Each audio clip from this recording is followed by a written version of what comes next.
Thumbs up, all right. Good afternoon, everybody. Welcome again to the council workshop agenda for February 27th, 2024. As we have quorum, I will call the meeting to order. The time is 11:05. Always like to start the meeting off in a good way by acknowledging that the city of Maple Ridge carried out its business under traditional and unceded territories of the Métis First Nation and the Kwantlen First Nation. Can I get a motion to approve the agenda, please? Moved by Councillor Schiller, seconded by Councillor Dewey. Any comments, questions, additions? Nothing? Okay, I'll call the question. All those in favor? Motion's carried unanimously. Thank you very much. And next, we're going to move to I need a motion to adopt the minutes of January 30th, 2024. Moved by Councillor Youssef, seconded by Councillor Dewey. Questions? Seeing none, all those in favor? Motion is carried unanimously. Most excellent news. And now we're going to move on to our next item of business. Madam Clerk, want to take us to 5.1. The item is the housing needs report, and staff and consultants are in attendance. Thank you. And I believe we have a presentation. Thank you. So before I hand it over, I'd just like to take a moment to introduce Matt and Jack from Urban Matters. So these are the 2/3 of the group that have been running our housing needs report update based on the most recent information. And why we're here today is to get that interim results shared with yourselves in terms of what the data is saying based on the 2021 update, as well as a bit of a direction in terms of where we're hoping to go with our updated housing needs report. So this is an excellent time to ask questions about the data itself, as well as express any comments or questions that you may have about the type of housing policy work that we may be able to do over the next couple of years. With that, I'll hand it over. Okay, thanks very much, Amanda, and thank you, Mayor and Council, for taking time to meet with us this morning. So as Amanda has said, we're here to provide a relatively high level update on some of the key indicators from the housing needs report work that we're doing. I will preface this that we were limited in our time, so there is, of course, ample data in the report that's not presented here. I'm sort of doing some select highlights. Please feel free to ask questions. I know we have time for questions afterwards, and Jack has a more comprehensive data set open, so if there's a desire to dig in, we can look into some of the data. And as Amanda noted, at the end of the presentation, we'll also present some high-level directions on where we think we're headed with the strategy based on the findings from the update, as well as the key stakeholder engagement that we've undertaken thus far, which I'll speak a little bit more during the presentation. So by way of background, housing needs reports were introduced as municipal requirements in 2017 in the Homes for BC plan under our current NDP government. However, and all municipalities in BC were required to undertake them, all municipalities and regional districts, between 2018 and 2021, with an April 2022 due date for that first round of housing needs reports. However, recently, as part of the suite of changes that we saw coming last fall, winter, towards the end of 2023, some changes were introduced around how housing needs reports are done in BC as well. And the province is requiring interim housing needs reports be completed by all municipalities and regional districts by the end of this calendar year. So these are intended to be interim reports, which means that they're largely focused on kind of the technical and data side of things. There are a few changes. So if council recalls from previous housing needs report there, while there's a wide range of data, over 50 indicators that are required to be collected, municipalities actually have to report on a fairly narrow number of those: core housing need, projections, projected number of units by bedroom type and size that would be required over a 5-year period, and then key statements of need were required in housing needs reports. So those were sort of the bare bones requirements for HNRs in the past. This interim update is intended to update those pieces, but it adds in a few additional components as well. In addition to the previous statements of need around things like family housing, affordable rental, special needs housing, they've added a requirement for a statement of need on housing and transit, so the relationship between those two things. They also require municipalities to report on what they've done since their last housing needs report, so what policy initiatives, what projects have been undertaken. And perhaps most importantly, for kind of a broader suite of planning, housing needs reports are going to have a prescribed what they're calling an OCP capacity assessment. So essentially a comprehensive assessment of need that incorporates growth projections, latent demand, things like core housing need, homelessness, suppressed household formation, as well as potentially a demand side component. So we are currently waiting for the regulations to be finalized and released from the province. We anticipate, based on our contacts, we were hoping January, it's now getting towards the end of February, but our contacts in the ministry are telling us it should be soon. So we're hoping within the next few weeks here, we'll get clarity and direction on that. So that's sort of the before finalizing this report, we need to make sure that we're conforming to those 20-year OCP capacity targets. And that is what's going to feed into every municipality's OCP process to ensure that they're zoning for appropriate numbers of housing to meet growth, latent demand, and potentially, again, this sort of demand side component. So we can move to the next slide.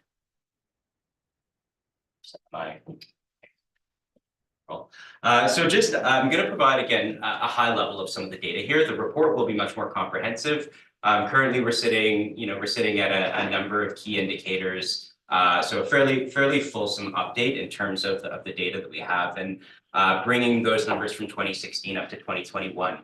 So what I'm providing here is just a few of the key findings, and please ask any questions about further details if you have them. So what we saw between 2016 and 2021 in Maple Ridge was a higher rate of growth than region-wide.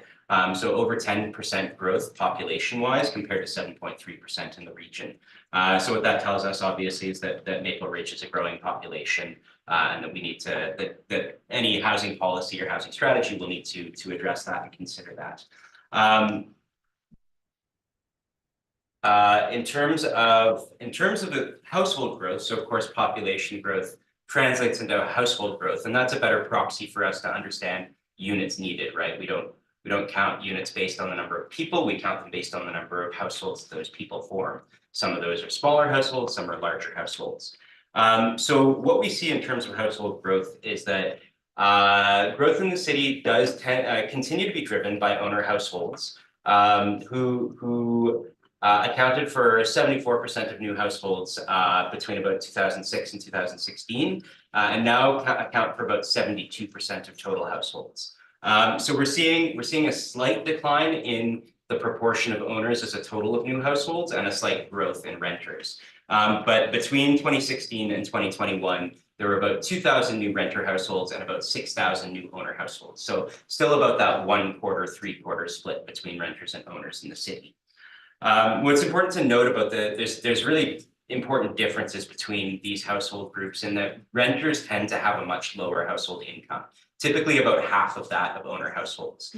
So in 2021, we know that the median owner household income was about $117,000 per household, compared to about $64,000 per household for renters. So almost half.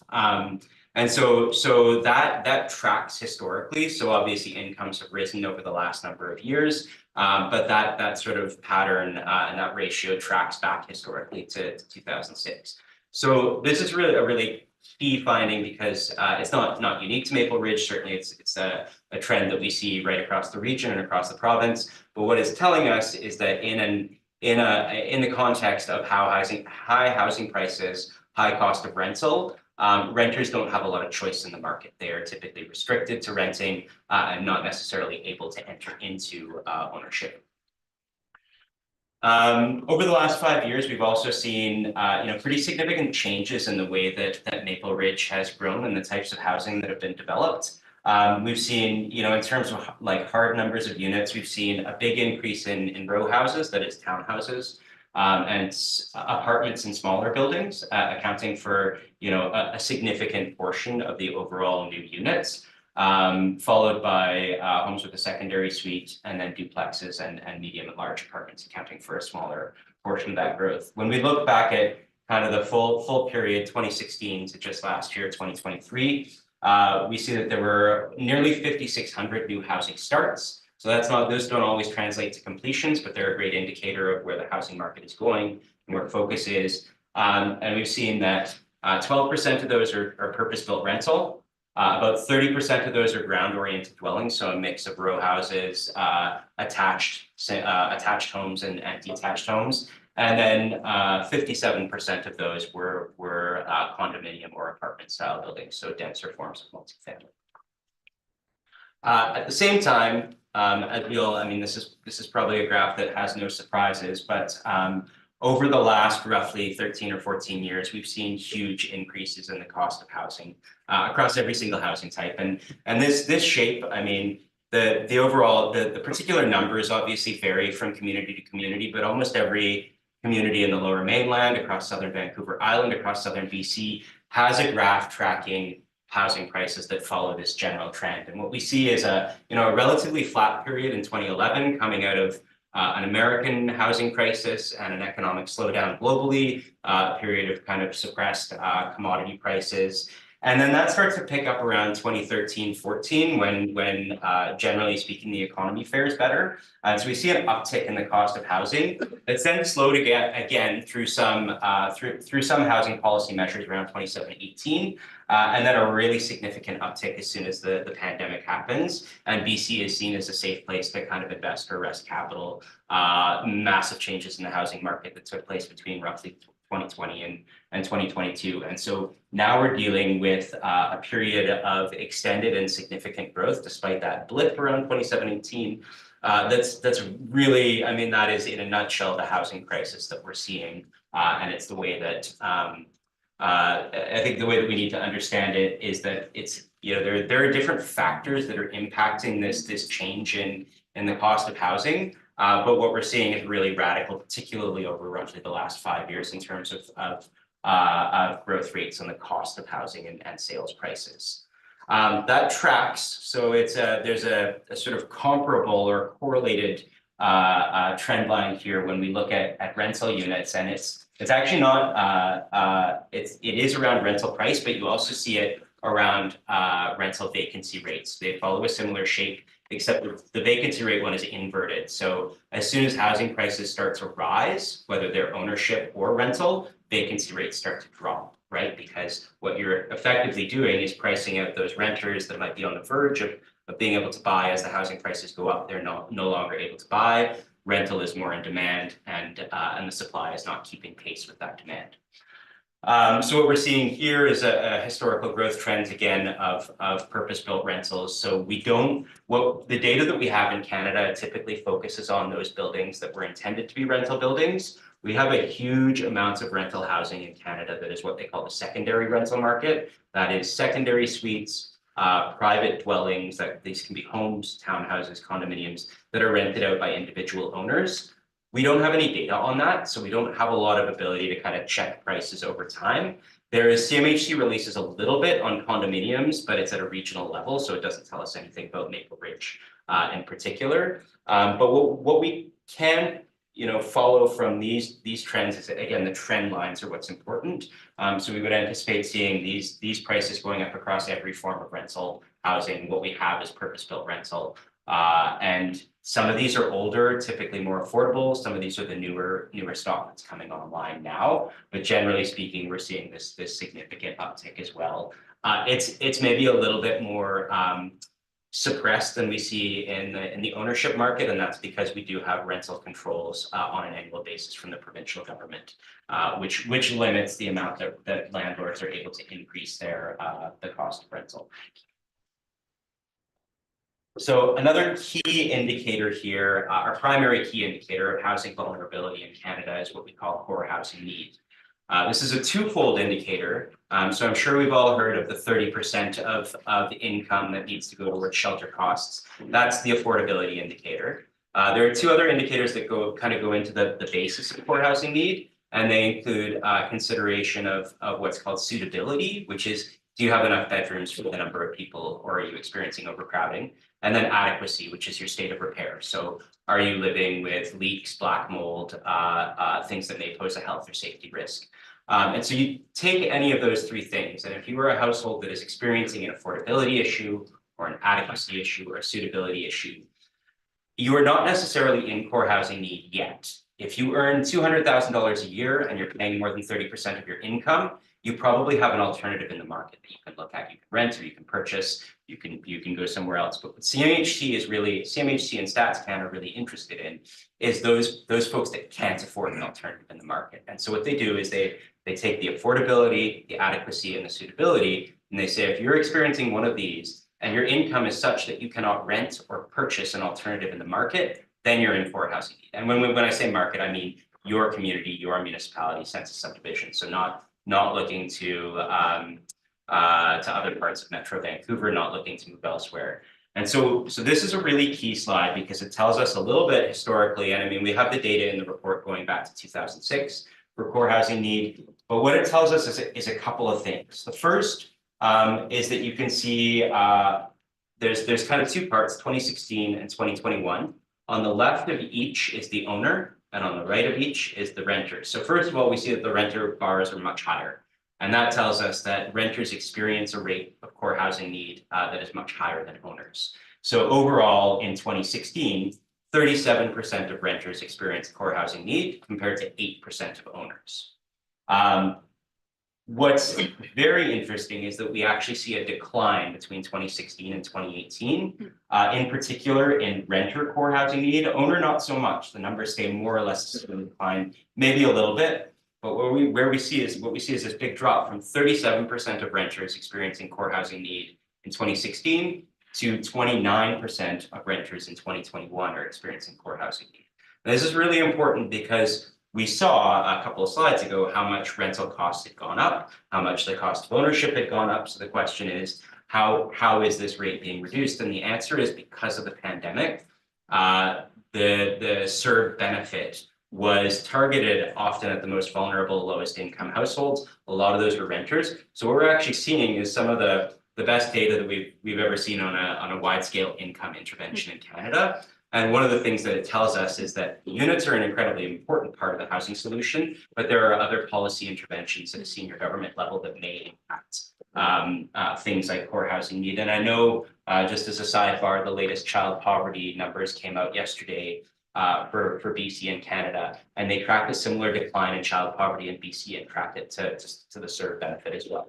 So it's kind of a key social indicator, but for us, for housing, I think the important takeaway as a council is probably that number has not actually dropped. That was a temporary decrease due to an income intervention at a senior government level. So this slide shows us one of our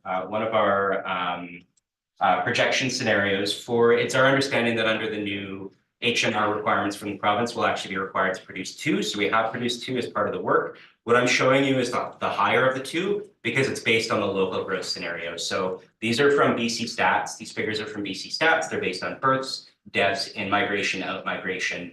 And what it tracks is that, again, Maple Ridge has a higher rate of growth over the last 5 years, 10 years than we were seeing region-wide, and that tracks with this as well. Our alternative scenario had, I think, around 42,000 residents in 2033, so a slightly lower population count. That was based on sort of what if Maple Ridge was growing at the rate of the region instead of at its current growth rate. But what this is telling us is that there are about 11 or nearly 11,000 new residents projected between 2021 and 2033, so over that 12-year period, which accounts for about 6,500 new households. So in order to just accommodate growth, 6,500 units will be needed in Maple Ridge. Now, based on the 2016 and 2023 starts, it looks like Maple Ridge is roughly on pace to keep track with that growth. But of course, there's more to housing demand than just new growth. So sorry, the figure there is 6,500 new households between 2023 and 2028, and then an additional 4,000 between 2028 and 2033. So that this is when we are thinking about what we anticipate the province requiring under its OCP capacity assessment, the majority of the new units are coming from growth. Again, other places they'll be coming from include addressing core housing need, addressing homelessness, suppressed household formation, and a couple of other variables that we don't yet have clarity on. So this will form the basis for some of that OCP capacity assessment, as well as the H&R requirement to have sort of assessment of what size of bedrooms do you need over the next 5 years, how many 1-bedroom, 2-bedroom, 3-bedroom. As part of this work, we've also undertaken some stakeholder engagement thus far. We have a public open house next week on March 7th, Thursday in the evening. But we've undertaken 3 workshops, 2 virtual, 1 in person. The in-person one was by far the best attended, where we had 12 participants from the development community and from the nonprofit community in and participating, talking about housing issues, challenges, and opportunities in Maple Ridge. And you know, some of the, just again, a really small snapshot here, some of the key issues that were brought up include that some of our key groups are falling through the cracks. So some demographics, in particular seniors, that was a major topic of conversation at our in-person session, but youth and single parents, affordability remains the primary challenge, and we see that borne out through the numbers as well. And there are also some challenges around supportive housing and kind of integrating into the community and thinking about its interface with other forms of housing. In terms of key opportunities, stakeholders really noted a desire to see the city take a more active role in planning for and around housing, including things like partnership and land acquisition. You know, there was a desire for more supportive housing, but also a wider range of special needs housing. So housing that supports individuals with developmental disabilities, with mental health issues that may not be kind of 24/7 supportive housing, but it has, and seniors supportive housing came up as a strongly desired one. And to use that housing growth and the anticipated growth within the community to create more complete communities. So the links between transit and amenities and services. And of course, this is, as we know, where the provincial government is going in terms of its funding emphasis as well. And then, yeah, a strong desire to see accelerated housing development in the community to meet these needs generally. So in the last couple of minutes here, I apologize for the text dense area or next couple of slides. These slides are based on you know, the requirements around statements of need, and I will move through them fairly quickly, but please let me know if you have any questions about them. So affordable housing, you know, we know that a bare minimum of you know, nearly 2,000 renters were in poor housing need. We know that number was likely suppressed because of the CERB, as I've discussed. And then 705 of those renters, or 10% of renters overall, were in extreme poor housing need, which means they're paying 50% or more of their income towards housing. So significant housing vulnerability. Comparatively, only 8% and 3%, 8% of renters and 3% were in extreme poor housing need. So based on our estimates, we estimate that now there's probably over 1,000 renters in extreme poor housing need alone, and that's one of the metrics that the province is, we think, going to use to require kind of that within that OCP capacity assessment for what might constitute affordable units. Number of affordable units is using that number of extreme poor housing needs, so that's why that's highlighted here. Additionally, you know, over 2,000 new renters are projected for Maple Ridge over the next 10 years, or 10 years between 2023 and 2033, adding to an already tight rental market with a low vacancy rate. And that vacancy rate has sat below 3% for every year except for 2021. So we saw across a lot of Metro Vancouver communities during the pandemic, we saw an uptick in vacancy rates as people didn't know what they were doing, maybe went home, maybe moved elsewhere. That number has come down consistently across communities in 2022. So it's a bit of an outlier year, and it doesn't matter what community you're looking at, whether it's kind of City of North Vancouver, or Maple Ridge. So now, you know, consistent vacancy rates below 3%. So new renters adding to an already tight rental market. And we know that new purpose-built rental is not keeping pace with that growth. Seniors housing, we know that you know, nearly 8,000 new seniors will be added to the population between 2023 and 2033, and that, you know, that's broken out. You can see there the breakout of that in the first 5 years and the second 5 years. And what this really just points to is that there's going to be a need to develop housing opportunities and options for them, as well as you know, wraparound services and opportunities to age in place. So it's not just a housing solution. It's kind of a comprehensive sort of social support solution. Again, Maple Ridge is not unique in this, that we are seeing this kind of wave of aging Canadians across many communities, and it's something that all of our communities have to start planning for. With regards to family housing, we know based on our kind of preliminary work that there's going to be about 8,600 new households between 2023 and 2033, and about half of these will need to be family-sized units to accommodate family growth.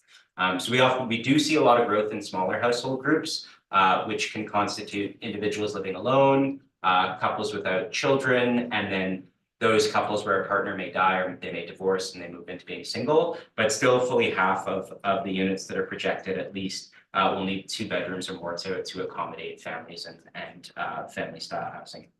In terms of homelessness, and I know you just had a fairly comprehensive presentation about this, but the latest point in time count numbers from last year show 135 individuals experiencing homelessness visibly in Maple Ridge and Pitt Meadows. We know, I worked on homeless counts for years across Metro Vancouver and BC. We know that those are often significant undercounts. So one of the data sources that we've started looking at is the Integrated Data Project, which looks at MSDPR data on income assistance, individuals experiencing income assistance with no fixed address, and they correlate that data with BC Housing Shelter data. And so it provides a much bigger regional picture, and it does a better job of capturing hidden homelessness in our communities, but it's only available at a regional level. So you get that kind of regional statistic. So what we've done and what we have indication from the province that they're going to want to see is a sort of per capita breakout of that regional number by municipality. And if we do that, we have nearly 400 individuals representing nearly 360 units in Maple Ridge alone. So not Pitt Meadows and Maple Ridge, but just Maple Ridge. So that's a higher need than the Pitt count, but it does incorporate some of that hidden homelessness and that invisible homelessness that we're not able to get at through point in time count methodologies. Finally, looking at Indigenous households, we know that they're 10% of Indigenous owners and 26.6% of Indigenous renters experience poor housing need. So slightly higher owner rate of poor housing need than the population as a whole, and slightly lower renter rate. And we're going to be able to dig into some subpopulation groups with the data that's available. So we'll be able to look at immigrants experiencing poor housing needs, single parent families, and a few other kind of equity deserving groups. That data will be available in the report. I'm just going to skip these other two because I know that I've probably gone over time, and I just want to spend the last couple of minutes here. So the last couple of slides here are potential directions based on what we're hearing. So obviously prioritizing needed forms of housing, that is developing incentive programs, strengthening supports for affordable housing, but also, what does that look like in terms of strengthening the market rental or the provision of market rental housing in Maple Ridge. And so we've got some ideas, but that's sort of one potential direction. Strengthening renter protections. We see redevelopment of older purpose-built rental housing stock is a risk to the well-being and security of tenure of a lot of renters. So there is opportunities to kind of strengthen existing and renter protections and add new ones. Address barriers to development. Again, this is something that we're seeing a lot of incentive from the federal government, provincial government to do this work around development approvals. Legislation being passed. And so it's a kind of a matter of aligning to that work. And then promoting equity and inclusion in housing initiatives. So how can the city kind of understand the diverse populations that live here and ensure that housing directions meet their needs. And then finally, there's an advocacy and education work. So these are very high level. We do have some sort of indication of particular directions on each of these items. But they're, I should say that these are fairly typical sort of areas that a lot of local governments now are exploring in terms of the work. So in addition to that, we've sort of thought out a few potential big moves and looking for any feedback, concerns, questions from council at this point. Three bigger moves the municipality could undertake are taking a stronger role around land strategy. That can look like land acquisition, but it can also look like partnership with other landholding organizations, churches in the faith sector, nonprofits. We're seeing BC Builds wanting to capitalize and build on provincially owned land. So all those forms of partnership are what would go into a land strategy, not just municipal acquisition, although that may be a component. Examining opportunities for a housing authority. So we are looking at municipalities across BC. I mean, Burnaby has recently made moves. After many years of not doing a lot in the housing field, they've over the last 5 or 6 years really sort of taken a leadership role within the region. And they've taken on a housing authority. So that's something, that could be looked into further. And then finally, I've mentioned sort of barriers to development, thinking through new approaches to development approvals. We know that Kelowna is kind of leading the charge around using artificial intelligence in the development approvals process. So better understanding what opportunities may be out there to reduce barriers and incentivize and support key forms of housing. So that's it for me. Thanks. I apologize for going a couple minutes over. Thank you very much for your presentation. Lots of information. But I'm not really sure how much of that is a big surprise. I mean, this is something that we've been seeing for quite a while across the country. All right, so I'm just going to open it up for questions right now. Councillor Youssef. Thank you, Mr. Chair. Thank you for the presentation. Not so much questions, but rather comments on your report thus far. It is not surprising to see where we are and where the growths are happening. I know I did get a sneak peek through Mackie earlier about this, and it was reported to us that we currently need 4,238 studio and 1-bedroom accommodations, and then 1,617 2-bedrooms and 2,758 3-bedrooms. With the 3 bedrooms, do we have a particular form of that type of housing? Or is it open to across the board? It's so the province will not mandate how those units get built, right? Mm-hmm. So and it's certainly in terms of the housing needs report requirements, no, it's just they want an assessment of the numbers. And even then, we haven't had any indication from the province that they're going to hold municipalities to the fire on, like, your feet won't be held to the fire on producing those number of units. They're more guidelines to understand, are we accommodating the family growth that we need? Are we accommodating, well, like, frankly, what we're seeing in a lot of communities is a bit of surprise around the number of studio and 1-bedrooms. And that's in large part driven by an aging population, which needs smaller units, but also around, it's tough to do some of this work if you're following the national occupancy standards, technically an older couple only needs a 1-bedroom. That's the matter, but that's not necessarily what people want, right? They may want a 2-bedroom to have a guest room, to have a place where their kids can come and stay, or an office, or even a 2-bedroom and den. And so, I think in the report itself, we're prepared to propose a couple of different scenarios around that bedroom size, and then those are intended to be guidelines, so that if there is a lot of 1-bedroom studio development happening, the city can look at it and say, hey, maybe we need to focus more on 2 and 3 bedrooms, or if there's a lot of 2 and 3 bedroom, which is not the trend that we've seen being built and not enough studio and 1-bedroom, and the city can sort of think about how new developments and proposed developments may fit into that. Thank you. And for me, it's more focus on the affordability of it. 1-bedroom and studio is certainly more affordable for someone who's trying to get into the housing market versus a 3-bedroom. And then, of course, the ongoing cost, be it if it's in an apartment building, for example, a strata, where the 3-bedroom tends to be the most expensive, not only to purchase, but also to continue to own and operate in that sense. I do appreciate the recommendation to address the barriers to development. We do have a sizable amount of our housing, I would say, and again, with the sneak peek, approximately 17% of our single families that are coming to end of life that were built around a period where asbestos was used for insulation. Personally, I'm undergoing this process, and having the asbestos removal at the front end of the process has put my own residence out of commission for the last 6 months, versus being able to go through the building permitting process and then have that predicated on the asbestos abatement certificate would have reduced the amount of time that we're not occupying the house. So that is certainly top of mind for me. Prioritizing the certain forms of housing, going back to the 1-bedroom versus 3-bedroom. I'd like to see your recommendations on that, based, again, not only on what's needed, but also on what would be the most affordable for our residents to be able to acquire, own, and operate in the long run. On the land strategy, and if I may, through the chair to Mr. Hartman, we do have a corporation that is in existence. When or are we planning on activating that corporation to utilize it for land acquisitions and that sort of, if you will, input into the land strategy overall? Well, at this point, the corporations, the corporation you're referring to is with respect to the tower.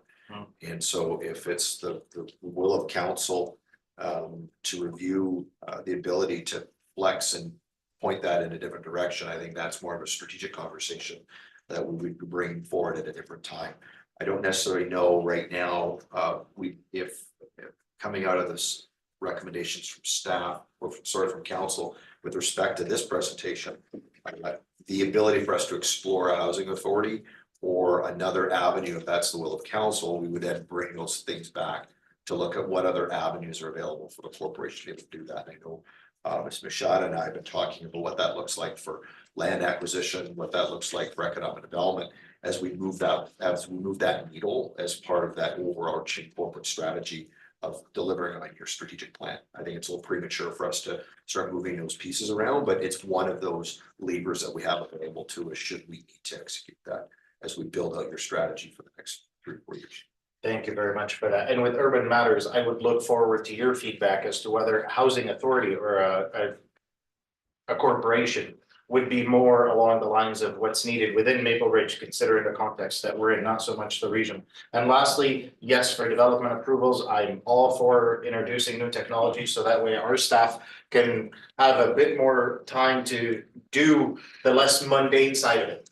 Thank you, Mr. Chair. Those are my comments and questions. Thank you very much. I do believe we are already on track with digital AI for permitting programs, and we're on the list. We are working with that. We're listed as one of the 60 municipalities. Yeah, your worship, Maple Ridge is one of the pilot communities for digital plan submissions. We've also been working with our IT department and through strategic development around finding faster ways to improve our speed of processes, and that's the work of Ms. Best and Ms. Grogovich and several others within the corporation. So that is actively being developed now. And we'll be able to provide further updates to council probably by the beginning of the second quarter this year. With respect to that, it's not necessarily AI. There's another component to that, but this is about getting our processes aligned in such a way that developers and permits can be applied for online versus bringing in paper copies that then move its way through the system. This allows us to move the process much more quickly, and that's well underway. Thank you. Councillor Chen. Thanks, Mayor. Thanks for the presentation. Would you mind flipping back to the future direction? Possible future direction slide for me? Thank you. Yeah, big moves, right? Actually, if you don't mind the next one, potential big moves. Thank you. That just helps me keep an eye on that. I think thanks for the presentation. Good. I appreciate numbers on the core housing needs as well. It's a good reminder of what to focus our attention on.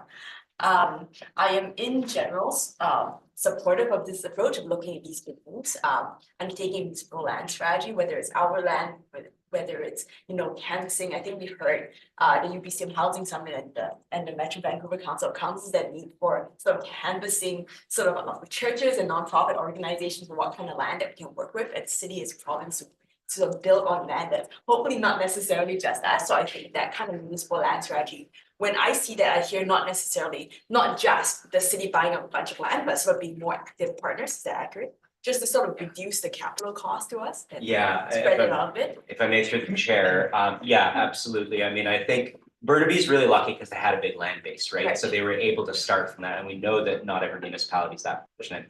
So we're not looking. I mean, the goal of a housing strategy is to do something that's implementable, not something that is so resource intensive that it becomes impossible. So from our perspective, we've worked with other municipalities. Kamloops is a great example. They've started a community land trust, for example, that was a partnership with the school district, and they're looking at municipal lands, but they're also looking outside of that. So that partnership with the school district allowed them to look at a range of different sites that are owned by a public partner that has an opportunity to kind of move on this stuff, but it's not about that acquisition. It's not sort of shelling out the millions of dollars. So those are the kinds of examples. I mean, again, the faith community has been turning their eyes towards redevelopment more significantly over the last 5 or 10 years. Nonprofits, we know that there is the development money out there right now. Interest rates represent the biggest challenge probably in the sector in terms of seeing growth. But even if, if fingers crossed, this year becomes kind of the next year or two for planning, and then interest rates come down after that, then it starts to make projects more feasible. Then all of a sudden you've got a suite of partners and available capital funding and financing that starts to make these projects more viable. That's helpful, thank you. And I think like that really interested me, given where the province is going now with these builds. And I know that Councillor Dilsey has started talking to faith communities about sort of what that looks like in terms of their land base. So, I think that sort of help. When I see that, that's the kind of assistance I'm thinking about would be helpful. And all the teams about Housing Authority, I was very interested when Brenda became my powers. I'd love to see what that looks like. Just start fleshing out, get ideas in terms of like what would be manageable for us in terms of our tax base, in terms of our resources, but just sort of understanding, looking at options before they get taken off the table. And I appreciate the new approaches to development approvals as well. And I know this is not an exhaustive list, but just sort of breaking off it. I think your presentation really reminded me on sort of the populations that are in that corner, right? The youth, the seniors, and it's not so much our responsibility or ability as a capacity as municipal government to tackle that. But when I look at that, I'm thinking, what can we constantly do on our end as a partner to facilitate that kind of development? I think that we do need to really ramp up sort of what we can do, right? And so I would love to hear sort of suggestions from what can be done, right? Like what does that look like to implement new approaches to facilitate that kind of housing? Because like folks, as you were talking about, like the owner households, which is wonderful, like don't tend to be in that poor housing need category, right? And so just making sure that our attention is focused on the specific households that we hear in core need, and just if you can provide us that policy assistance on that front. And similar to Councillor Youssef, I would love to hear that sort of bedroom size guidelines. We hear a lot about what kind of bedroom size, but also trade-off cost, affordability. At the same time, maybe more something, if increased supply or something, make the cost of that goes down, what that looks like, and maybe for a regional market. I just love that some data around that. And also given sort of, the base, what we already have in terms of bedroom size compared to, crunch some data for me, that would be lovely, so that, we come from a data-based sort of perspective. And then I guess the last bit for me is in terms of guidance, I would love to hear some guidance on. It's just sort of the, just sort of similar to bedroom sizes. We do also have a lot of larger single family homes there, like folks are interested in building because we are an exurban community. And so just sort of that understanding of, we do have to manage our sort of, balance our need for, maintaining infrastructure, and also like I understand it is a form of development that is certainly needed, but also balancing that fact that's not necessarily the core household need population. So some sort of guidance around, sort of what that looks like, the need for that, so what I'm balancing, is as folks are, if there is stock and supply available for them at the higher end of the market, so folks who are in the middle end sort of move up, can move at the higher end, bring up space for folks who are in the bottom end to move at the middle end. And that's a wonderful, concept. And I just want to understand sort of on the database for Maple Ridge particularly, are we, to what extent does that ladder still hold? Does that ladder theory still hold? Because that does different elements do take up a lot of our staff's time and of our resources to maintain infrastructure out to sort of outlying single family home areas. So just a little more crunching on that. But I think in general, I'm excited to see what can come out of it. Also appreciate the data again and the refocusing on the folks who are in the core housing. Thanks, Mayor. This is just an interim update. Yeah. Right, there's lots more to come on down the pipe, but just wanted to give you guys a snapshot of what this is looking like. Is there any other questions or comments for staff? Councilor Schiller. Well, I'll keep this really high level because that's the level I'm operating with this, but thank you for this information. And just, for me, the big focus is affordability. And I feel like, during my time here, we've approved thousands of units of housing, but to the best of my recollection, we have never given final reading to any units that were identified as affordable. So I leave it to staff and consultants to come up with some ideas of things that we could do to deliver those affordable units. And do I think we could take more of an active strategic role? Absolutely. I kind of think we need to sort of walk before we run in terms of like talking about housing authorities. I'd love to see us get a few successful projects under our belt by partnering with other organizations. And that's where I see some wins ahead of us. Thanks. Thank you. Councillor Dode. No, Wasn't sure. I'm bad eyesight. Sorry, can you hear me? Yes, Yes. Thank you. Very good morning to you all. And my apologies for coming in late. Mine actually wasn't a question. It's not going to be a question, but I was just asking for what I would consider a favor. Is it possible for me to get a copy of this presentation, because it looked like I missed a lot of beautiful and good information? If I can get a copy of it for me to take my time to review it, please. we'll make sure that everybody gets a copy. Okay. Yes? All right. That's it? Yeah, that's it. Thank you. Thank you, Councillor Dewey. So just to be clear, where this is just for information at this point, you're not looking for any direction or. This is interim results of the work that's being Yeah. done, and then Amanda will talk about next steps. Yeah, and so once we're finished, we'll ask Amanda to Okay. talk about next steps. So like the big moves is just, this is a concept right now, we're not weighing in on this. Correct. Okay, thank you. Okay. Not seeing any other hands, so we're gonna move on to Amanda. So in terms of the next steps, as it's mentioned, this is the interim results. So we will be putting a copy of the presentation on the website, so it will be available to yourselves as well as the general public. We are having the open house next Thursday, so it'll be a very similar version to the material that you've seen today. Very much focused on that technical component coming out of the housing needs report. Because the first phase of this work is still really in response to what the province is looking for in terms of the interim housing update. From there, we're going to be pivoting to that housing action plan update or housing strategy update. And one of the things that I just like to characterize in terms of what that document will look like is it will essentially, can we just move back one slide? So it's essentially going to be organized by these large directions. And then under each of these directions are going to be very specific actions that staff would then, once, or assuming it gets endorsed by council, staff would then set off to go look into those items. There's typically an implementation timeline associated with that. There's the opportunity for council to be able to identify what ones are your priorities, what would you like to focus on first. So really, this is a roadmap of what staff will then be looking at over the next year or so in terms of those technical details or that granular level of what those actions or directions would translate to. So when this comes back, we are anticipating that this will be back in the spring, most likely in April. We're not going to have all of the answers on what every single solution or direction is going to look like, but it's supposed to be enough of a direction where if you're like, yes, we're interested in it, then we can go find that level of direction. Or if you're like, that's not quite right, we'd like you to add this other component or remove a component, we take that feedback and then we go off and bring that data back. So just as a bit of a context in terms of what that next piece of work is going to look like, it's essentially the direction of the housing policy group for the next year or so. Okay, thank you. Any questions for Amanda on this? Councillor Chan. Thank you, Mayor. And how are we setting the goals for this, for that action plan? Would that come out of OKRs? In terms of like some of the target numbers that we're looking at?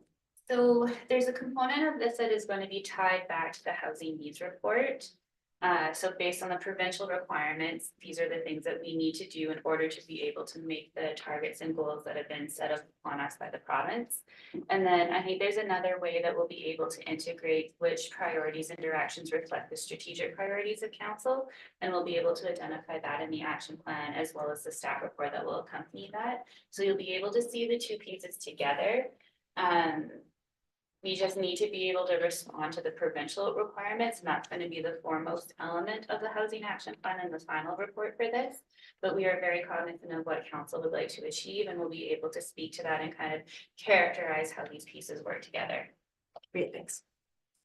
Thank you. Seeing nothing else, the only thing I would add, and I don't know if it's under address barriers to development, but what's the other slide?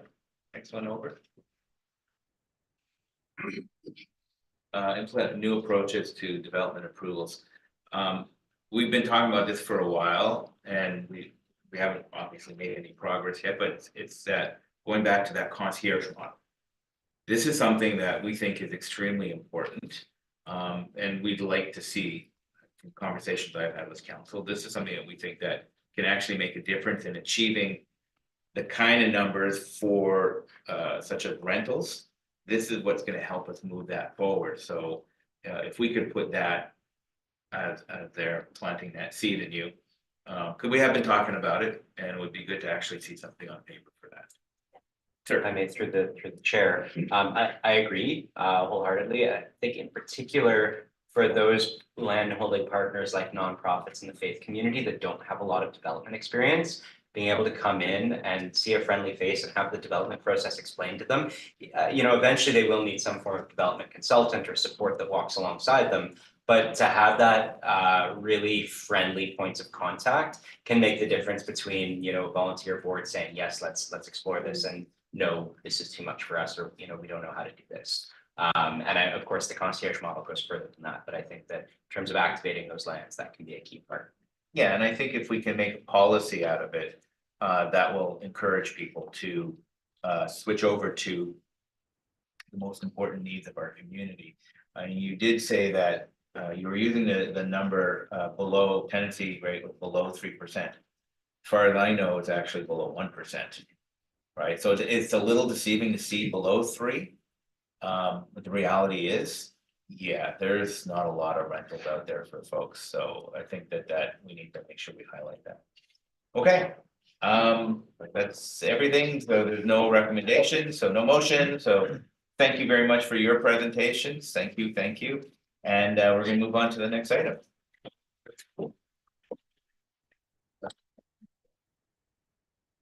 Okay, we will take a 5-minute recess. Let's see people. Let's see people leaving. Let's see people walking out. As we take our time slowly. Forget later. 5 minutes.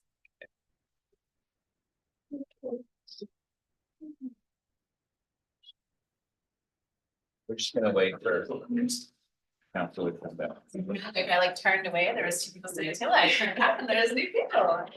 It's seamless, isn't it? Not bad. New people, new topic. Yes, oh my gosh, we're a lot of topics, to filter through.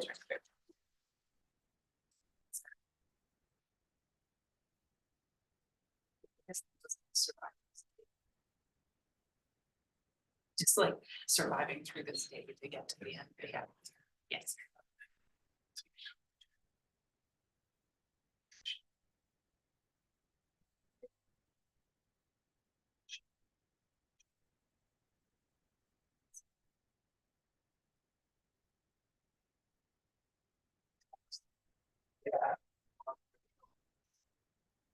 Amelia, if you are there, you can turn your camera on.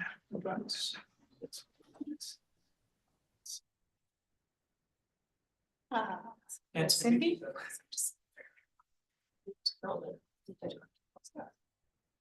Yeah, there's Amelia. Thank you. We'll just get started in probably a minute or two, but. I like the grass in the background there. Just summary of. In one paragraph.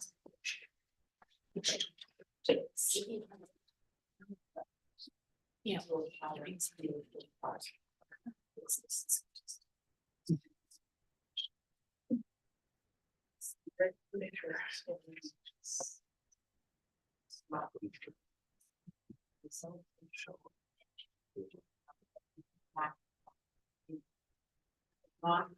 I'm there.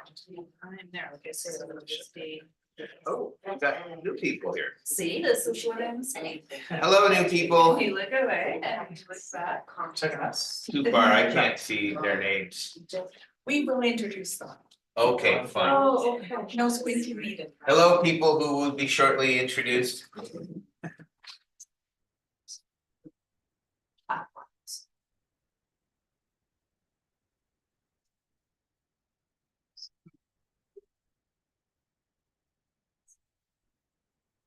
need to be like at the end of this. Yeah, so we'll finish this. We'll take a food break. Can be like very quick, so I'll go get some soup. Do you have food here? No, but I can run across. and get Okay, yeah, some soup, so we'll, but I we'll just, like- finish this, we'll take a food break and then come back and we'll convene for the. Yeah, I'm happy to eat the food here, it's ready, but I just, I need the food. I know, I'm hungry too. I will get right now, but like by then. Yeah. I won't. That's a plus one.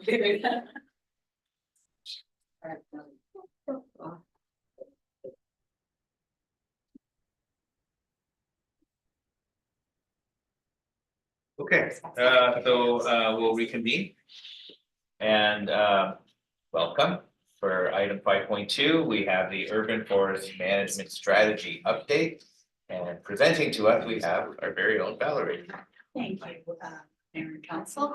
So the journey to create the city's first urban management strategy commenced last year, and with the foundational piece in place of capturing our urban canopy through a LiDAR capture.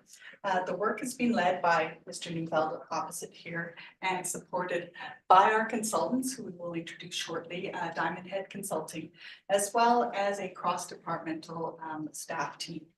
So this involved research, data crunching of the LiDAR set, development of our current state, so a snapshot of where we are with our urban forest right now, as well as engaging with the public to develop a draft vision and goals and objectives. And then capturing that and containing it in the draft strategy that is before you today. So we have our consultants on board. They will be providing an overview of the draft strategy. So and providing an opportunity for you to ask questions or provide some feedback in advance of us going out to the public with a second round of engagement. And then you will see the results of that engagement and the final draft in the coming months. So that's the process before us, and I will look across the table to Chad to introduce our Thank you. consultants. And so like Valerie said, we have Diamond Head Consulting with us today. We've got Amelia Nidoba. I hope I got your last name right. And Cindy Chang. Both have been working with us for the last couple months. Diamond Head is a very well experienced consultant in this field of urban forest management strategies, having worked on many other of our neighboring municipalities strategies and similar programs, as well as Metro Vancouver. And so definitely an expert in this field, and I'll turn it over to them to complete the rest of the presentation. Good morning, and thank you very much for having us. Just before I begin, I'll just make sure, would you like us to share the slides, or shall I just indicate moving through? Yes, I believe you can share the slides there. That works. I believe it's disabled. Just to... Yeah, I think it's disabled unless the existing screen isn't sharing. But I'm happy to just indicate moving through if that's easier. We're just working on that. Just give us a second. Certainly. We don't have your presentation. Okay, Carol, if you turn your screen sharing off. Fantastic.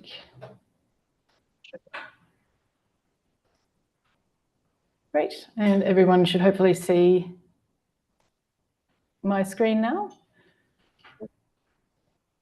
Wonderful.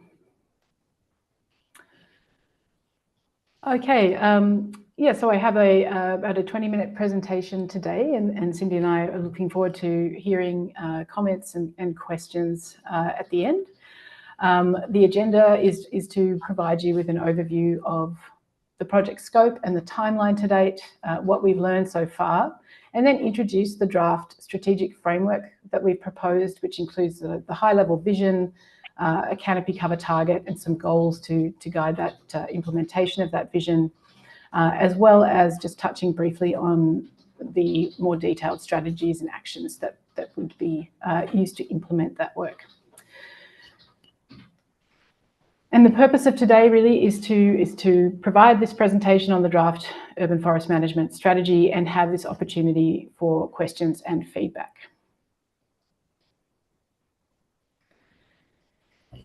To begin with, I guess just to provide a bit of an overview of what we mean when we use the term urban forest. Really what we're talking about in simple terms is all of the trees and forest ecosystems that are in and around the community. So these are trees that are in and adjacent to our houses, in our streets, growing in these very sort of urbanized contexts. But it also includes the trees and forests that are in more naturalized settings, such as streamside areas or parkland as well. So the strategy has to address both of these contexts. And why do we develop plans for urban forests? Predominantly, it's because of the many benefits they provide to our communities.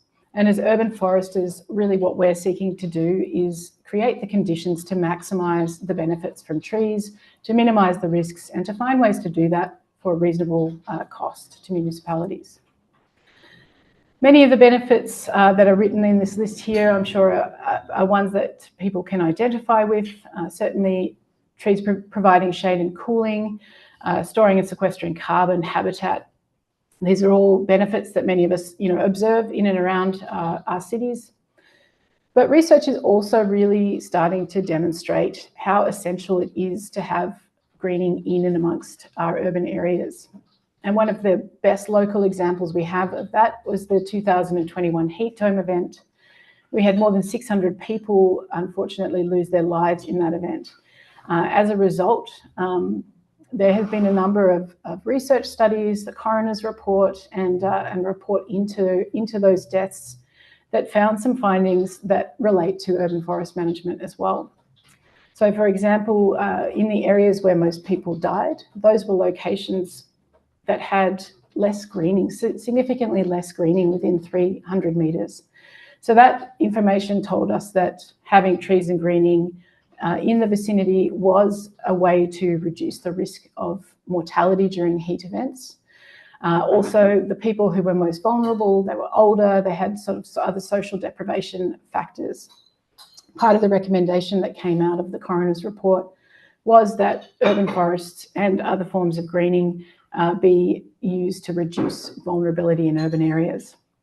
That's just one example. There are many more examples now showing the savings in relation to into public health, into people's ability to sort of manage stress, into the benefits of integrating trees and greening into and nature-based solutions into stormwater management, climate adaptation. So really what these strategies are doing is seeking to identify all these opportunities and plug them into the broader needs of the community.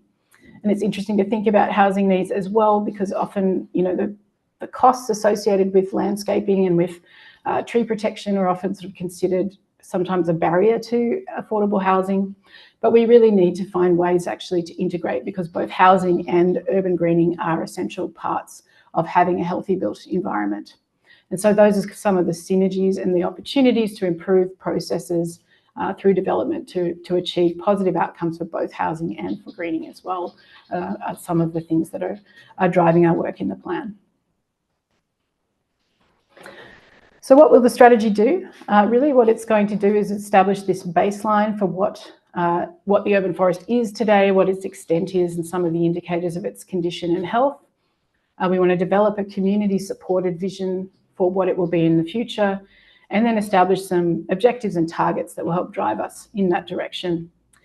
And then the strategy itself is going to provide that detailed roadmap, those strategies and actions that can be implemented and funded to achieve the vision.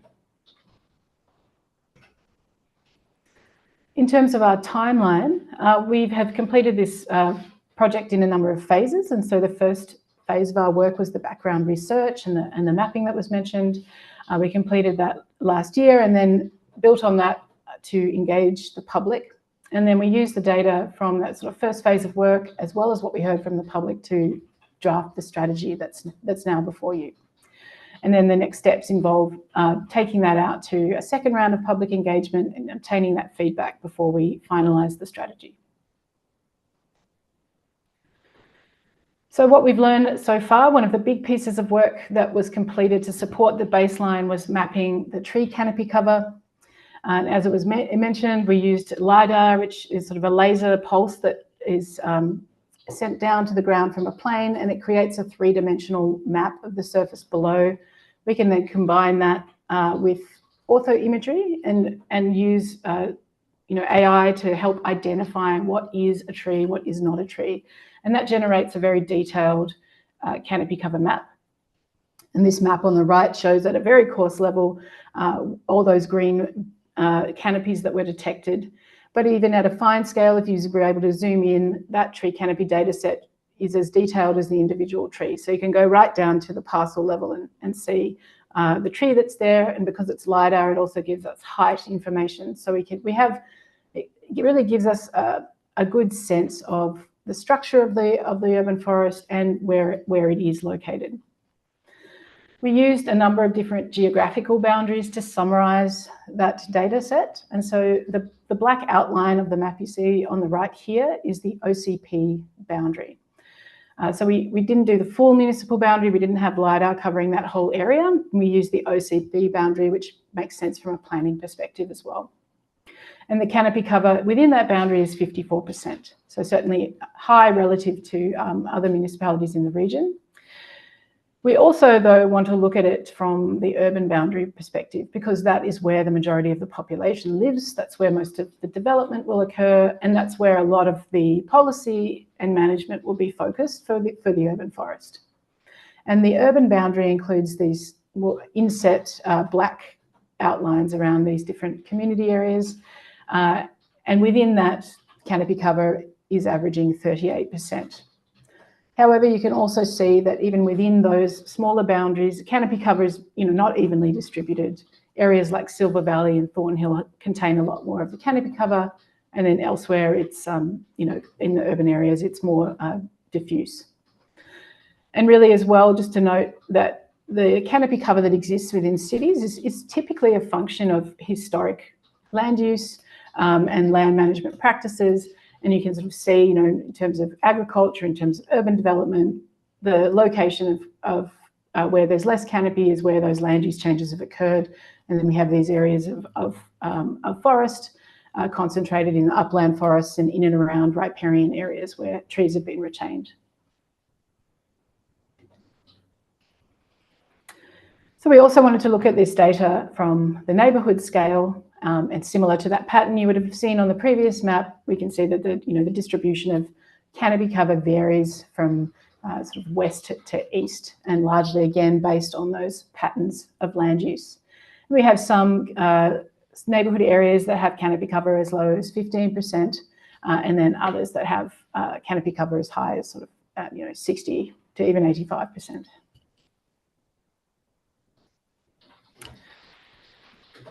Another geographical summary area that is very useful for us to look at is canopy cover by land use. So we use the OCP land uses to summarise tree canopy cover.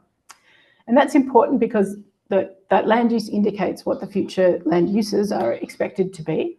And when we're establishing canopy cover targets, we want to understand how we expect canopy cover to change over time in these different land uses. And then we can align policies and recommendations again to these land uses, and it just helps to integrate the approach. We can see from both the map and as well as from the graph on the left, in the graph bars in orange, that the largest land uses by far within the OCP boundary area are the parks, the agricultural lands, and the low density residential. And as well, those three land uses contain 92% of the map canopy cover as well. So any sort of policies or changes that occur in those land uses, have a sort of larger sized impact on the overall municipal canopy cover as well. And that's not to say we don't also look at the other land uses. We certainly will look at how policy or programs can reach out to those land uses too, but just to highlight that particularly that low density residential land use, that's one area where we know we need to look at policies and programs. Canopy cover by ownership is another way we want to sort of understand really who's managing most of the urban forest. And again, about approximately half of the canopy in the municipality is managed privately, or sorry, within the OCP boundary is privately managed. followed by federal and provincial lands, then municipal, and then regional. So, quite I guess, a balance between the public and the private, but we can also see from this map in terms of land area that the private land is very extensive. And so it certainly implies, a significant opportunity there to work with private landowners on urban forest management as well. And when we do these studies, we'll typically use programs, and you may have heard of iTree before. iTree Canopy is one way of applying some numeric sort of valuations to the canopy cover extents that cities have. So it's a program developed by the USDA.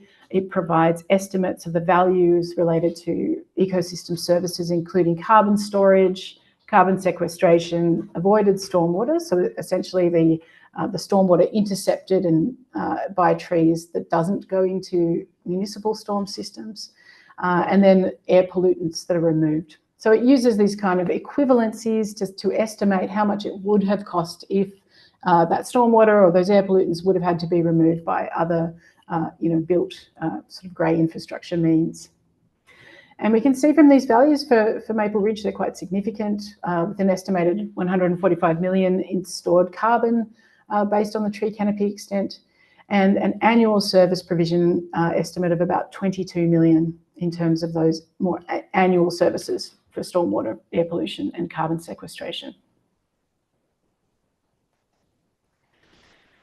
Another element that we want to look at in terms of canopy cover distribution is the issue of equity, and that came up in the previous talk as well. Increasingly, urban forests and the distribution of greening is looked at through an equity lens, because often in historic practices resulted in development of communities that were lower in greening in low-income areas, for example, or in areas of different racial makeup and so on. And so there is a movement to look at equity in terms of that distribution and ensure that we are prioritising increasing canopy cover where it's most needed. This methodology was developed by American Forests, and what it does is really tie in these priority factors such as land surface temperature, so looking at the locations across the municipality that are hottest, and then matching that with demographic factors that would mean people are more vulnerable to heat. So things like income, age, race and ethnicity, and employment status. So those establish the locations where it's the highest priority to increase greening. And then we can match that with our canopy cover data to understand where we have the biggest gaps in canopy. And by pairing those two things together, this information can help prioritise investment in increasing canopy cover or other programs for urban forest management. Another tool that we use are called the Sustainable Urban Forest Criteria and Indicators, is also developed by the USDA. And these are a set of criteria. We've grouped them into these broad themes of planning, planting, managing, protection, and partnership. But these criteria really establish from a poor to optimal spectrum the range of different types of programs and services and standards that urban forest management programs typically should include. And so we use this as really a way of benchmarking. It's a way of saying, okay, so this is where we have assessed you to be now. The strategy is going to make this range of recommendations, and we are aiming to move you in this criteria from, say, fair to optimal or fair to good. Not every community is aiming for optimal in all of these criteria. It really depends on context and resourcing as to whether that would make sense or not. But in general, we'd be aiming to shift, in this case, Maple Ridge from majority fair to majority good across most of those indicators.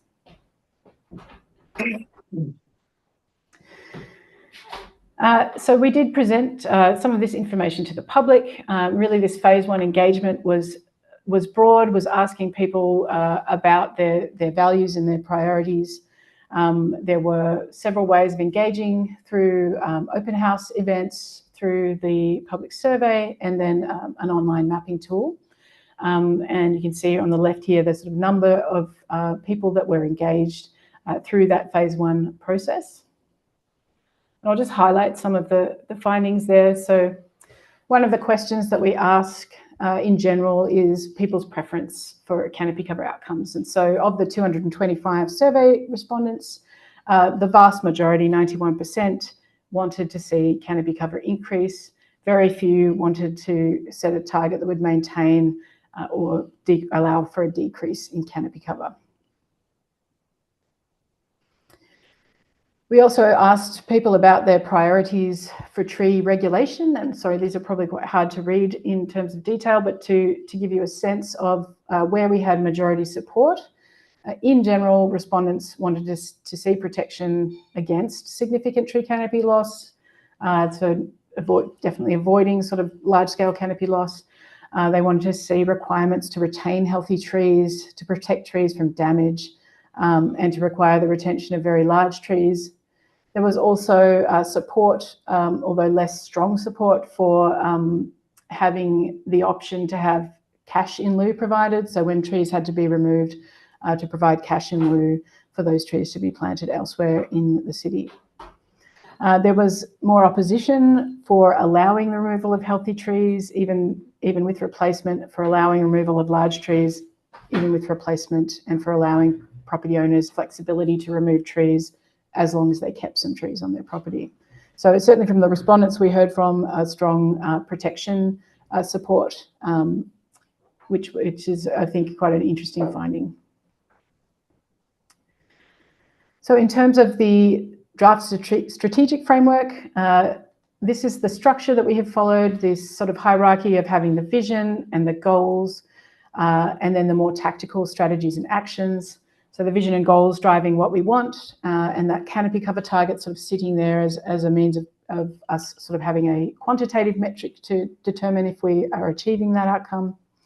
And then the strategies and actions, which are the more tactical, how are we going to get there over the term of the strategy in terms of its implementation. The 20-year vision that has been drafted is that Maple Ridge boasts a thriving, resilient and climate-adapted urban forest that is essential to community health and well-being, provides high-value recreation opportunities, supports ecological health and biodiversity, offers cost-effective climate solutions, and improves livability for all residents. And then in setting a canopy cover target, so these are both the vision and the targets would be part of the what's presented to community engagement as well. But one of the things we wanted to be mindful of was Metro Vancouver and its guidance that it set a target of 40% for the region's urban boundary. And we wanted to keep in mind, again, that Maple Ridge's role in contributing to that canopy cover target. And so you'll sort of see that reflected in the scenarios that we have developed. And just for a bit of context as well, just to show what some of the other municipalities in the region have set as targets. You'll see here that these targets are typically falling around 30%. But I also do want to point out that, you know, when it comes to Port Moody and Langley Township, these targets are just for their urban area. In fact, in Port Moody, it excludes parks and they have a large industrial land. So even though they're set at 30%, I'm going to present targets for Maple Ridge that are quite a bit higher than what you're seeing in these community areas. But there is some land use context that is meaning that these 30% targets are very much more sort of urban only targets. So as I noted before, we looked at the official community plan's future land use as the means of sort of identifying the areas that we were going to focus on for canopy cover target setting. And you can see just from the graph on the left here, again, these are the range of canopy cover percentages today in some of those different land uses. So low density residential sitting at 35%, we've got 20% over roads, 75% over conservation areas, 61% over parks and green spaces. So what we've done is we've looked at those current canopy cover targets today. We've assessed where and why we think change may occur. So particularly, you know, where development is focused, we've had to make some assumptions around what we would anticipate the impact of that development to be on canopy cover. And then we've looked at the current programs, policies, planting rates to project forward what we think the canopy cover scenarios would be under a future scenario. So there are 3 different scenarios that we have developed. And as I mentioned, so we're looking at the regional context, the past changes that have occurred, the current canopy, and then what we think the trends are going to be. So we anticipate that if nothing changes, if Maple Ridge carries on with its current planting rates policy and so on, that we are likely to see a decline through the 20-year period from approximately 38% to 34%. We then developed 2 scenarios on top of that. So scenario 2 would be a no net loss. What would we have to do to keep the canopy cover steady at 38%? And then scenario 3 would be, well, what could we achieve through a growth scenario? What is a reasonable set of changes and rate of growth that we think we could achieve over that 20-year period, given the rate of change that we're expecting? So those, as you see on the right here, the scenario 3 is at 40%, scenario 2 at 38%, and scenario 1 status quo dropping to 34%. So the recommendation that we're proposing to include in the draft is scenario 3 to set a canopy cover target of 40% by 2043. So to support getting there and achieving the vision, we've got 4 broad goal areas that the plan is going to focus on. So the first one being on integrating and adapting the urban forest management strategy, and I'll go into each of these in just a little more detail. The second one, to protect and expand the urban forest. The third, to manage and sustain the urban forest. And the fourth goal, to engage and partner on urban forest management. And I guess I'll just highlight for that fourth goal in particular, because so much of the land base is outside of direct municipal sort of ownership and management, that engage and partnership is really critical to achieving a canopy cover goal. So as a little bit more depth into what each of those goal areas mean, you'll probably recall that structure. We've got these goals and they're supported by strategies and then actions. And so in goal 1, the strategies are really focused on, firstly, the integration of urban forest management planning into the broader strategic initiatives of the municipality. And that includes issues such as housing, climate adaptation, and really any way in which we see that there's opportunities to integrate. And that goes both ways in terms of the strategies supporting those initiatives and recommendations to incorporate the urban forest into broader initiatives. The second strategy is on having the funding and the staffing, so the resourcing that will be required to implement the urban forest management strategy. And I will also note, there are a number of funding options that are emerging because of the prioritisation of greening, and so it's not necessarily just the municipality, but there may be opportunities to access some federal funding in particular in order to further and advance the implementation of the strategy. And then the third strategy here is to track and report progress. Really, it's just focused on managing adaptively and looking to ensure that we're achieving what we expect to achieve and whether there's a built-in way of changing course if needed if we're not finding success. So an example of an action under this goal is to develop canopy cover targets by neighbourhood and park class, and then incorporate those targets as policy objectives in the OCP or use them in other relevant policies or tools and neighbourhood plans to drive achieving those targets. Goal 2 is focused on protecting and expanding. So that's really looking at what the current regulatory framework is for protecting trees, for planting trees and requiring landscaping, and then how to update those bylaws, policies, guidelines to ensure that the protection and expansion is happening the way that we have planned it to.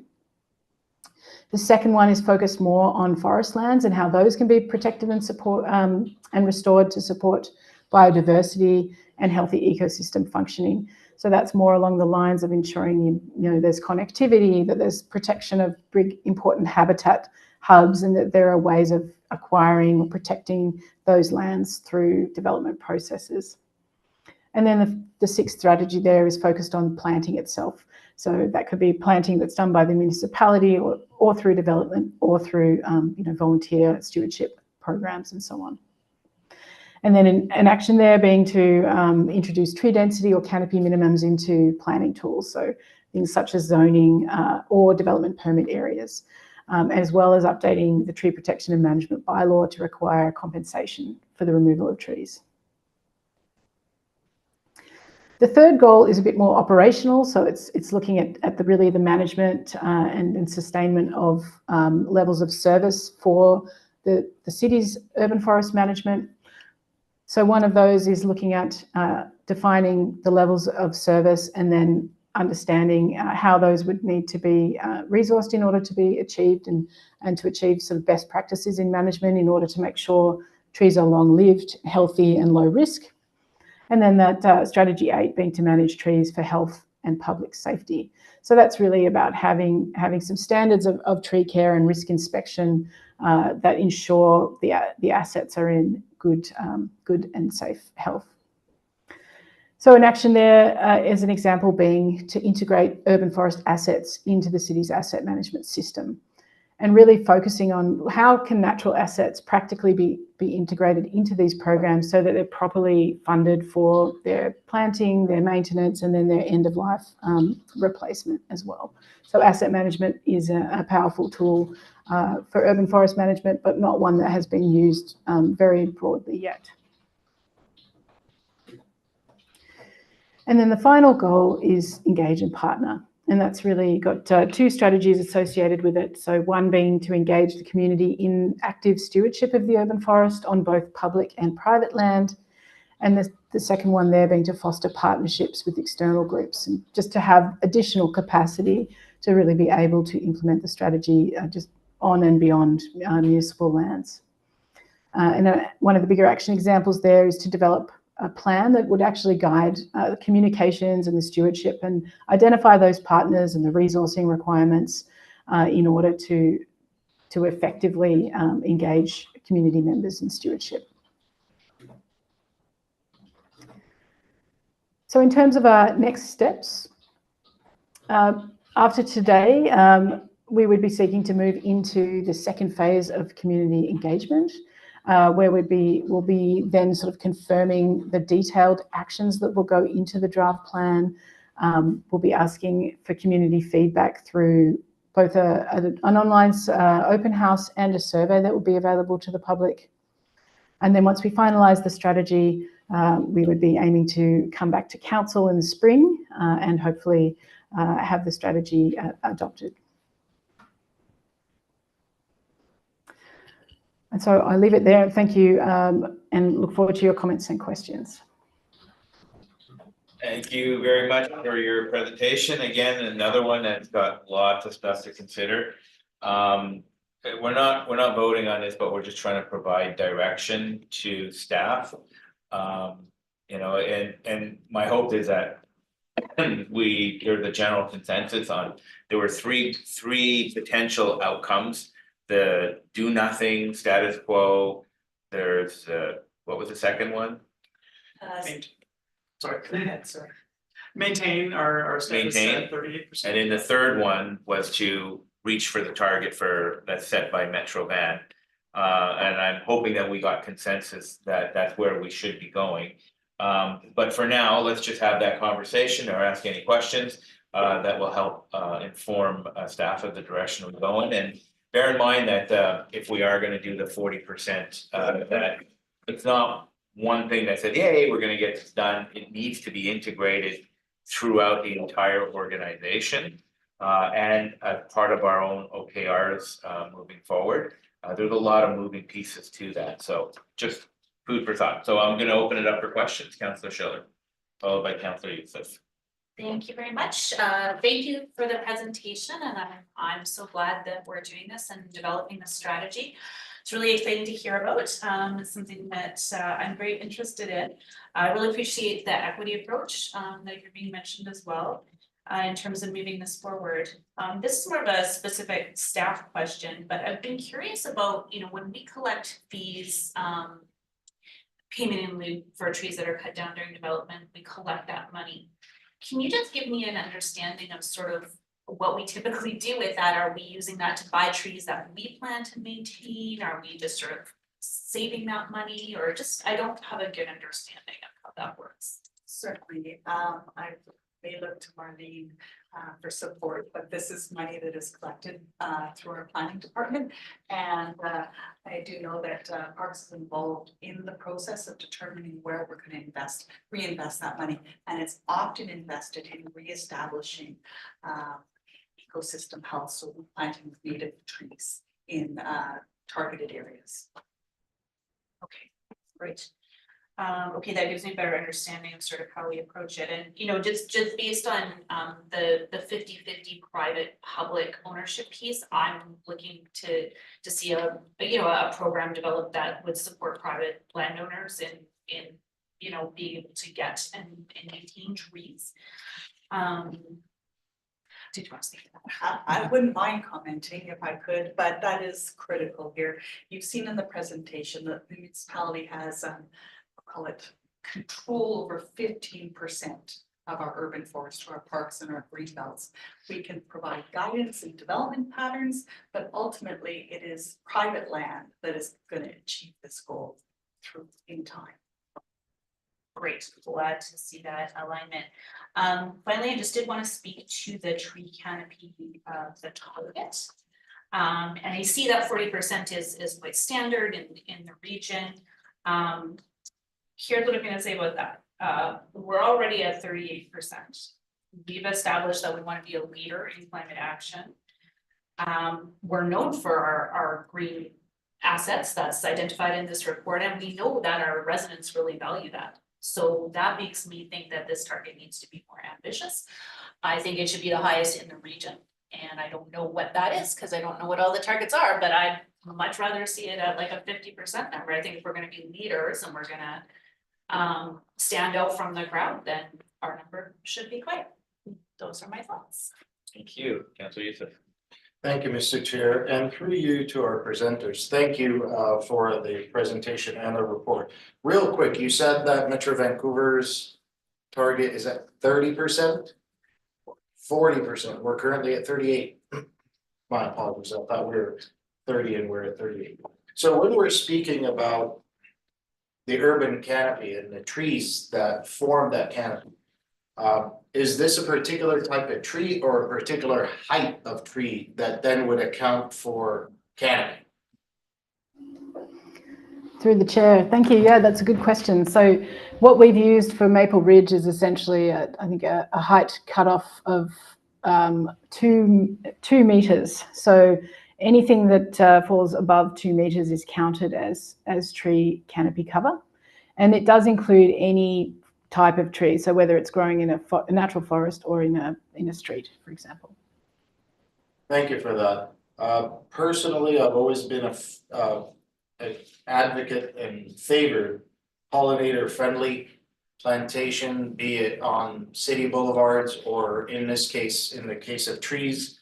And please do tell me if I'm out to lunch on this, but would fruit-producing trees be a consideration, not only to feed our furry friends, but the possibility of even having children or seniors or people that are walking the street be able to reach up and grab an apple or a pear or have some cherry as part of building that biodiversity and ecosystem within the urban surrounding, and as well as possibly a supplemental food source. Has that been a consideration either in other municipalities that you've worked with or around other jurisdictions outside of Canada? Through the chair, oh, you please. Perhaps I'll take this one on, Amelia, and thanks for that question. So I am aware of practices around the Lower Mainland and certainly gleaning programs. So there are a lot of heritage fruit trees from our pioneering times peppered throughout the Lower Mainland, and some groups that are actually advocates and volunteer to ensure their survivability and even propagation. What is needed often is that oversight and care, and as well as a gleaning program or a program that supports the fruit moving to table. That's a key element of this. To your question on, that's not embedded in this document at that time. That would be what I call a supplementary program that connects quite a few pieces, urban forest county, but food security as well as part of that mix. Excellent, and I'm glad to hear that, because in my vision, I would see the city taking a leadership role, not only in providing the tree planting throughout city-owned properties, but even with some of the community gardens that we have. Working with the farmers market, for example, as well as the Friends in Need Food Bank, now that they have a rather flourishing perishable food programs where they can ensure that those fruits are reaching the tables. Lastly, on tree regulation, I would be looking at weighing it out when it comes to the actual implementation of those regulations with residents' considerations. We have seen applications come forward for tree removal where the owner was, for example, trying to put in a garden to feed his family. And the tree that was existing there was actually preventing him from doing so. So it's things of that nature, and of course, to not infringe on private property, but rather to work with private owners to ensure that we do have sufficient tree canopy, but also when it's deemed through an arborist report or extenuating circumstances, as I mentioned earlier, that there is that flexibility to remove the tree in favor of a higher goal, if you will. Thank you, Mr. Chair. Those are my comments and questions. Very much. Any further comments or questions? Councillor Chang. Thanks, Mayor. Thank you for the presentation. So just a few of my comments and thoughts. So what I really appreciated from this is that I appreciated pointing out how we are very close to the 40% metro goal with our 38 and much higher than other municipalities. It's always encouraging to see. I appreciated that we've done work, for example, the Silver Valley Swale. I saw that in the report and how that we established this as trying to think, having been a leader for a long time, trying to think through these pieces. It was really encouraging and really happy to see that. As you went through the presentation, some things came up to me. I'm gonna look this way because the screen is easier for me. I think in terms of the 20-year vision, draft vision that was proposed, I like many pieces of it. And some pieces in addition that I'd like to see are fleshed out in it. I just bouncing on what Councillor Yusuf said about the food security being a piece in that vision, I think would help sort of, it could, I would be supportive of that. I'm not sure if that's entirely where you're heading, but just that food security piece that you're talking about in terms of the food bearing trees, I see that as like supplementing the vision. I'm not sure where that fits entirely, whether it's a supplemental piece, whether it fits as part of the core vision, but just making sure that piece doesn't get lost there. Because when I look and think about when I think about sort of our vision for trees, at least my personal vision for trees and Maple Ridge, I think about that as sort of that community aspect. And I think part of the community aspect for me is also food security, just as a sort of subcategory under that. So going back to the 20-year vision, I think one piece that I think could be supplemental to the vision or maybe added in would be for consideration is this idea is Maple Ridge being a leader in the region for urban forest living.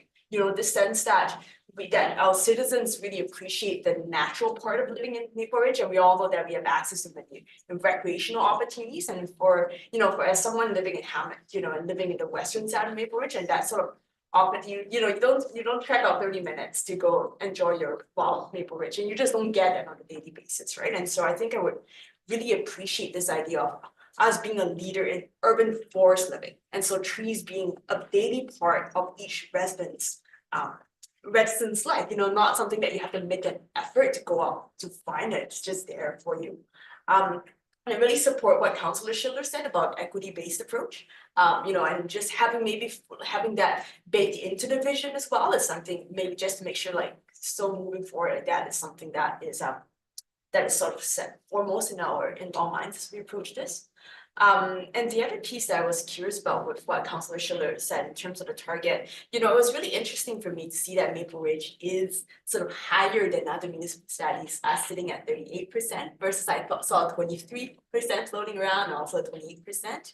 And I've lived in many municipalities across Metro Vancouver, and that number, seeing that we're at 38% compared and that was that much higher to other municipalities, actually surprised me because that's not my felt experience. So when I live in different municipalities, like I just actually feel that I actually thought that they were lusher as compared to this. And so I wonder where that was sitting at. So when I flip back to one of the maps, in the report, and so I live in Hammond, and so I see that Hammond is at below 15% there. And there, there are other, there are other neighborhoods that are larger. So I wonder if maybe it's because of that neighborhood disparity. So I wonder if it's better for us to, in terms of the equity-based approach, to focus not necessarily on just that city-wide number, even though it's important, but rather like a neighborhood-specific target and have that be part of the key piece of reporting. Because if Hammond is sitting at below 50%, and so is parts of the town center and parts of West Maple Ridge, that. So if all of Maple Ridge is sitting at 40%, that's not going to be the same experience as someone whose neighborhood is sitting at 11%. So just having that, that's really one of the core pieces that I took away from this, that I think that is going to be really important for us. And so just on an operational piece, I think just to touch quickly on that, we talked about the sense of this being owned by different departments, and I would love to see it, I know that this urban forestry management is still in its draft form. And as we look at the things that are coming out in terms of expanding Abernathy, in terms of like the Thorn map, I would love to see like principles of this baked into the process. And I think the Thorn map is in design now, and I know this is not a final strategy yet, but just would be wonderful to see the greening of that area as part of this, and just maybe we can bake principles into like fairly major roadway construction or greenway construction is under code, would be really good. Just in terms of sort of being fiscally responsible, I did want to have a question, and I lost the page that it was on, but it was a comparison between Maple Ridge's operational budget and staff, and what I got out of that table, by the way, that staff was really under-resourced in Maple Ridge compared to other cities with lower population numbers. But I just wanted to flip back to that quickly, and I'm losing that page number there, because what I think I took away from that was that our annual budget is actually higher than that of other cities, but our staff body is actually, capacity is quite a bit smaller. So I was wondering if someone could just walk me through that. Through the chair, I think it's page 44. Thanks, Amelia.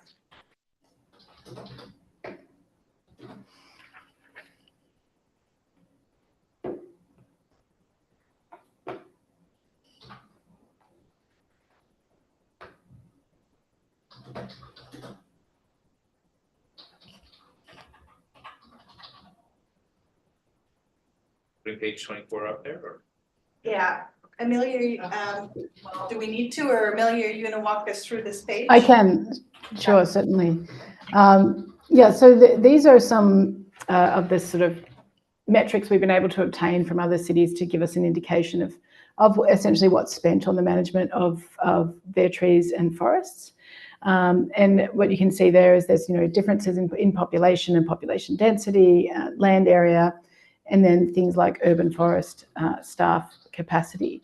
And again, these comparisons are informative, but there's always qualifying differences. So some communities use more contracting rather than internal staff resources, and so we see some of those differences, coming up between Langley City versus Maple Ridge, for example. Now, when it comes to annual operating budget, Maple Ridge's does and sit, in the higher end of these comparisons. However, again, it varies by the sort of the population being managed, and Maple Ridge is also a higher population base. So managing a very large land area, fairly high population, and so when we look at things more on sort of a per capita or per tree basis, then the budget can actually come out lower, even though as a gross amount it is higher. Is there any more specific? That was helpful, thank you. And that should have been evident to me that Maple Ridge's land base is quite a bit larger than everyone else's, and that would, our urban forest is also larger, so that would, necessitate a larger budget. And so, yeah, no, that's all I got, Mayor. Just that focus on that urban forest living would be great. Thank you. Councilor Carreras. Thank you. Actually, just just going off of what Councillor Tam was talking about when you're comparing us. So if I'm reading this right, you're comparing us to Port Moody and Langley City, correct? Correct.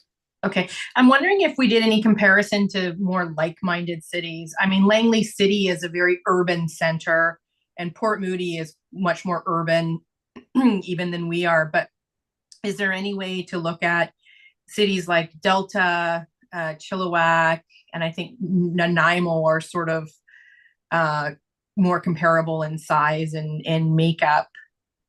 Was there any sort of investigation to some of those areas? I think that this was just a snapshot to provide kind of a couple different scenarios. We could certainly look at the most comparable, but I think the matter to hand is moving forward, once the strategy is adopted, is looking for what's appropriate to Maple Ridge and what meets council's objectives. Okay, thanks. Okay, seeing no other comments, I'll just throw my 2 cents in and be done. You know, I think it's important to talk about this. I think that when we're looking at numbers and percentages, it's always going to be a little bit deceiving because the numbers don't actually reflect what's going on in areas that are fully developed. And when you look at areas such as Langley City, and you're right, they're fully developed. So a lot of their green space and canopy gone, right? And we have this opportunity ahead of us to say, oh, okay, hold on a second, let's put the brakes on here because we don't want to lose what we already have. So how do we continue to move forward with that?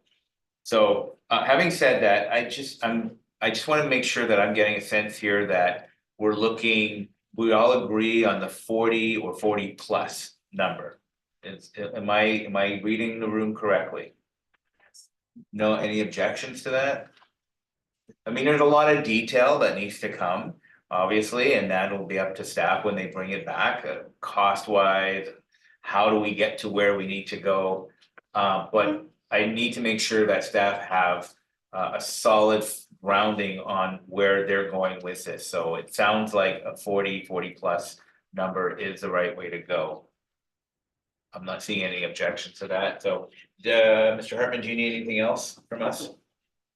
No, not at this stage. I think we'll take the feedback. Valerie and Chad will be the consultants. Again, the next phase, as I indicated on the last slide, was the next round of open houses. That'll solicit some feedback and then take this up and bring this back to council for further discussion and ultimate action. Okay, excellent. Thank you very much for the presentation and to the consultants for being here today. I look forward to the next step on this. Thanks, that brings us to no further business. No further business. I can adjourn, okay? The time is 5 to 1, 1:30.